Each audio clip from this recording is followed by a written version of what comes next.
pessoas costumam não gostar de sapos, rãs, cobras e lagartos, mas esses animais são fundamentais para a manutenção do ecossistema. O Brasil, inclusive, é o país com a maior biodiversidade de anfíbios do mundo e o local que tem a maior ocorrência de répteis endêmicos, o que significa que eles só acontecem em uma mesma região. Na universidade, há um laboratório que desenvolve pesquisas, com o objetivo de preservar e conhecer a biodiversidade desses grupos de vertebrados no Rio Grande do Sul e vem sendo reconhecido pelo seu trabalho. Esse laboratório lida com um ramo da biologia que estuda especificamente répteis e anfíbios, a herpetologia.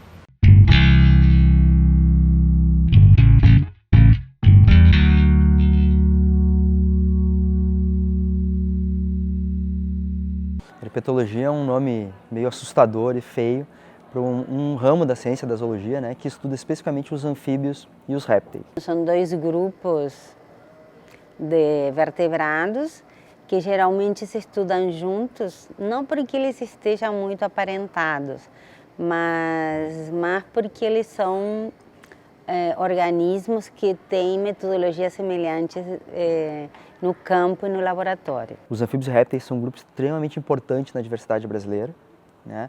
É um grupo que contribui muito para o nosso conhecimento sobre evolução e então esse laboratório, né, supre essa necessidade de a gente falar sobre esses grupos. Nós temos várias linhas de pesquisa, né? Com sistemática, que é o estudo da classificação, encontro de espécies novas. Temos trabalhos de morfologia, onde nós coletamos os animais, medimos, observamos o formato, a anatomia. E temos muitos trabalhos de história natural e de ecologia. Então, uma série de trabalhos para entender como as espécies vivem, como se relacionam com o ambiente, né, e o que elas comem. Então, uma série de trabalhos desse porte, né, envolvendo também outras áreas. A zoologia foca nos animais, mas a gente usa ferramentas de várias áreas. Então, a gente trabalha com genética, né, a gente trabalha com fisiologia, trabalha com várias outras áreas para entender essas questões dessas espécies. E a gente se preocupa também muito em dar um retorno em termos de conservação. Nós participamos do Plano de Ação das Espécies Ameaçadas do Brasil, então nós temos aportado conhecimento para categorizar as espécies e com isso também a preservação dos ambientes onde essas espécies vivem, né? Então a gente tem participado de vários fóruns que identificam quem são as espécies ameaçadas. A gente tem desenvolvido projetos para identificar, então, além dessas espécies, quais são as áreas mais importantes para eles viverem e a gente dá assessoria até para órgãos como, né, que fazem licenciamento ambiental. Nosso grupo de alunos trabalha com várias espécies e tem contribuído, né, para tanto mitigar os efeitos de impactos, mas principalmente para também identificar ameaças, identificar quais espécies estão ameaçadas, né?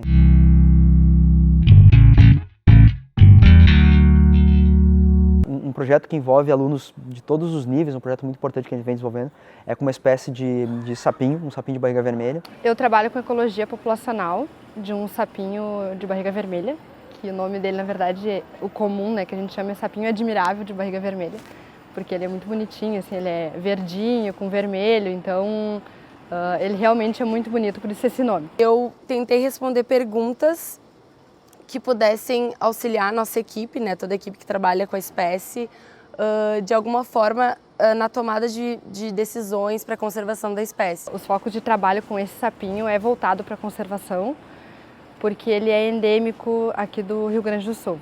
Isso significa que no mundo inteiro ele só ocorre numa região muito pequena, que casualmente é em Arvorezinha, aqui no Rio Grande do Sul. Eu vou fazer uma estimativa de idade e taxa de crescimento do sapinho de barriga vermelha através da osteocronologia, que é a contagem de linhas de crescimento no osso, né? A gente consegue estimar a idade através da marcação de crescimento desse bicho. Atualmente eu tenho trabalhado com genética da conservação. Populações que são muito restritas, têm uma distribuição restrita e têm um tamanho muito pequeno, elas ficam suscetíveis aos efeitos negativos da perda de variabilidade genética e aumento de cruzamento entre aparentados, que é a endogamia, que é quando irmãos cruzam com irmãos e pais cruzam com filhos.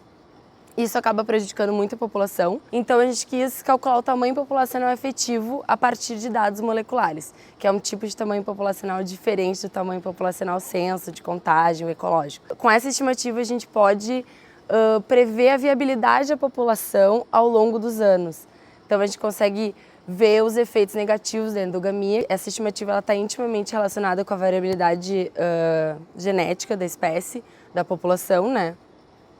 Então ela é um parâmetro super importante para a conservação da espécie, porque qualquer coisa que possa acontecer no ambiente em que ela está pode prejudicar a população. E como é a única população conhecida, é a espécie inteira. O meu trabalho de mestrado mesmo é envolvendo estimativa de tamanho populacional dessa única população conhecida da espécie. E para fazer isso a gente tem que marcar os indivíduos, cada um dos indivíduos a gente marca através de fotografias. Cada indivíduo ele tem um padrão específico de colorido na barriga.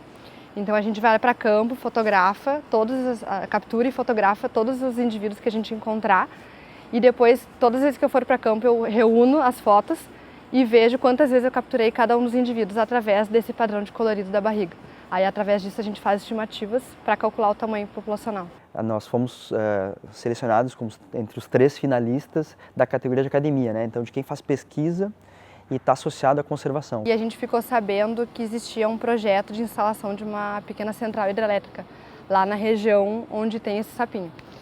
E a gente, como a espécie recente tinha sido descrita, a gente resolveu submeter um projeto para a Fundação Boticário para financiar esse projeto e a gente poder entender melhor qual o risco que a espécie estava correndo, o risco efetivo com a construção dessa pequena central hidrelétrica. Então foi muito bom.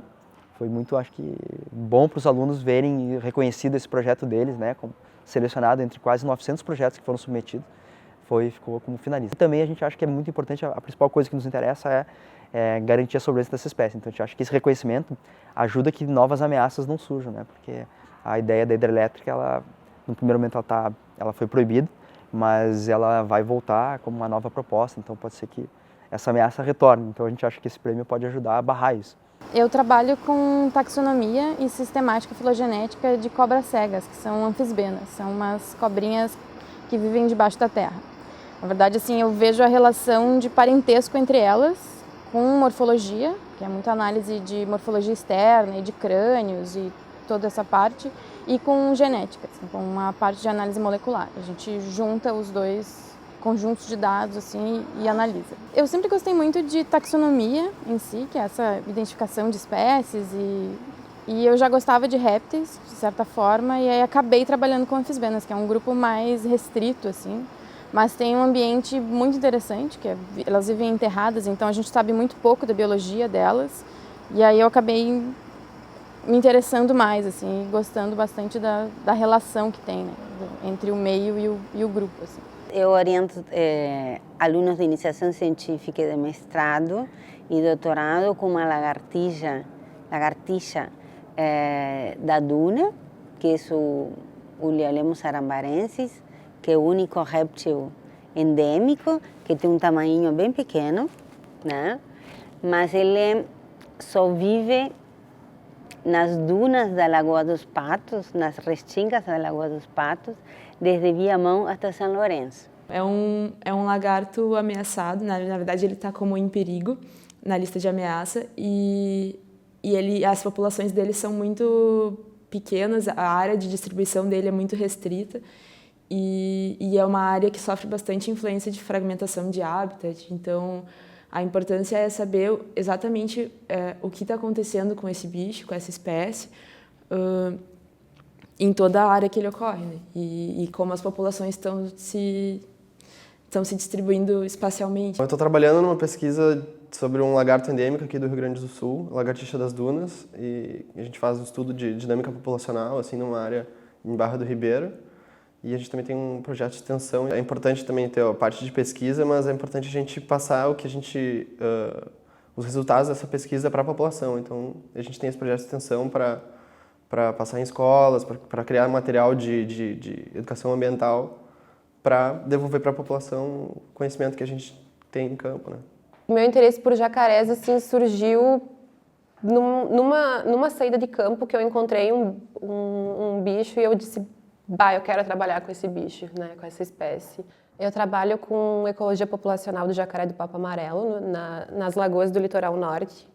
Então, eu basicamente estou tentando responder quantos jacarés tem mais ou menos nas lagoas, né? Como é que está a abundância dessa espécie nas lagoas, para ver se tem se está bem, se está decaindo, né?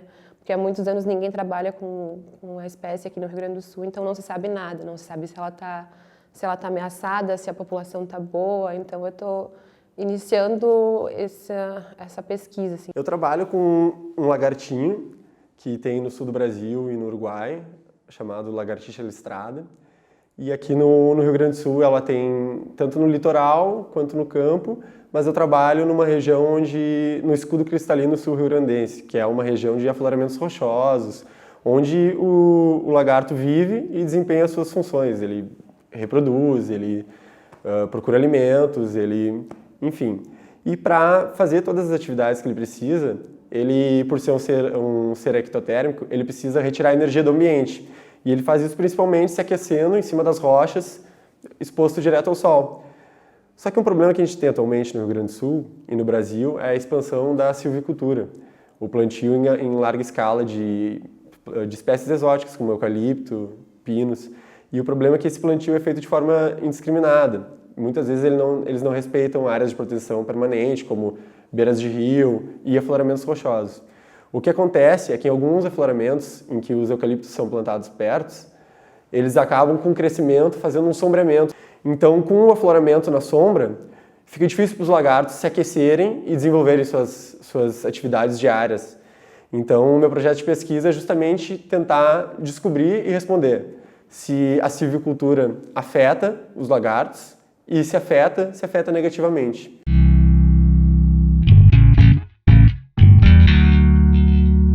Os trabalhos de campo, eles dão uma noção das relações dos indivíduos com o ambiente. Então não adianta a gente estudar só o bichinho no laboratório se a gente não vai entender o porquê, aquelas características, ao que elas estão associadas no ambiente. A saída de campo é a oportunidade que tu tem de coletar na natureza os dados para responder as perguntas que tu tem previamente. A gente tem toda a teoria, toda a base em laboratório, em aula, em livros, em artigos, só que a gente só descobre as coisas de verdade quando a gente vai para o campo. A gente se depara com problemas que a gente não esperava encontrar quando a gente planejou o projeto. No campo em si, tu vai atrás do teu organismo, revirando o ambiente, seja debaixo de pedras, debaixo de tronco, em cima de árvores, dependendo do teu organismo que tu está lidando, e tu vai coletar os dados que tu precisa para responder essa pergunta. O número de indivíduos que tem lá, qual é o peso, o tamanho dos indivíduos que tem, se a população nesse momento tem mais adultos ou tem mais filhotes, se está ocorrendo um evento reprodutivo, e tudo isso tu vai anotar, tu vai gerar uma planilha de dados brutos que tu vai trazer para o laboratório e então tu começa a refinar esses dados. A área de campo da biologia necessita muito ir para campo para realmente conhecer a biodiversidade, né? A gente não encontra a biodiversidade aqui dentro dos prédios. Então a gente precisa, de fato, ir para campo, coletar os dados para a geração de conhecimento que é feita no laboratório, né? A gente faz trabalhos de coleta, né, que a gente coleta material para coleções científicas que a gente tem aqui na universidade. E a partir dessas coleções podem se fazer vários trabalhos. O campo é o lugar onde tu acessa, onde tu tem o material bruto que tu vai lapidar e transformar em conhecimento científico. É impossível gerar conhecimento científico a respeito da natureza sem ir na natureza e acessar esses dados.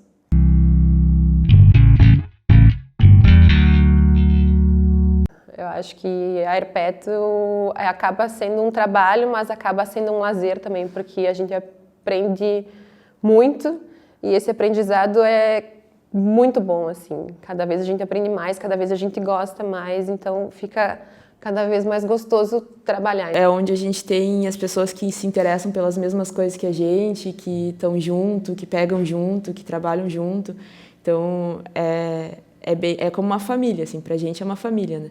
Porque é um lugar de trocas, né? O nosso lugar de trocas, onde a gente pega os dados que a gente tirou do campo, a gente vai analisar esses dados, ver responder as perguntas que a gente tinha feito e onde a gente pode ter uma troca com nossos colegas de laboratório, de alguém que sabe mais sobre um assunto e tu pode saber mais sobre um outro assunto. Então a gente tem um crescimento muito maior quando a gente tem um espaço físico para fazer essa troca. Existe uma importância também para o meio, né? Para as pesquisas aqui no estado de répteis e anfíbios. Eu acho que o laboratório aqui da URGS são poucos laboratórios em herpetologia e o nosso aqui tem uma grande quantidade de gente, assim. Então, para fazer várias pesquisas e entender um pouco mais dessa fauna que a gente tem.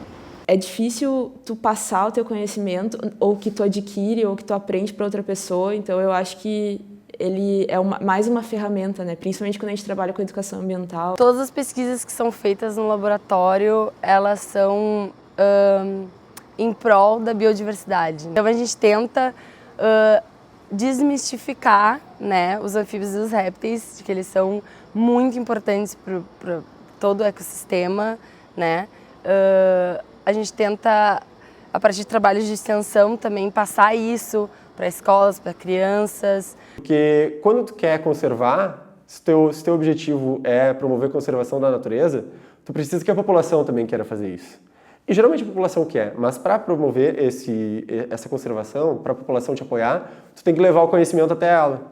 Então o laboratório faz essa ponte entre o mundo acadêmico e a população em geral. A formação dos biólogos que passam pelo laboratório é muito importante, mesmo que eles não sigam na área acadêmica, eles aprenderam a identificar espécies, aí vão trabalhar, sei lá, com consultoria ambiental, por exemplo, e vão poder afirmar qual espécie é com base no conhecimento que adquiriu dentro do laboratório, né? Então a gente precisa de mais gente que se interesse em descrever essas espécies, né, e estudar elas e ajudar a conservar. Tá? Então a gente acha que a gente está muito feliz com esse interesse crescente e sabe que tem muito trabalho pela frente. Nosso laboratório está aí para ajudar.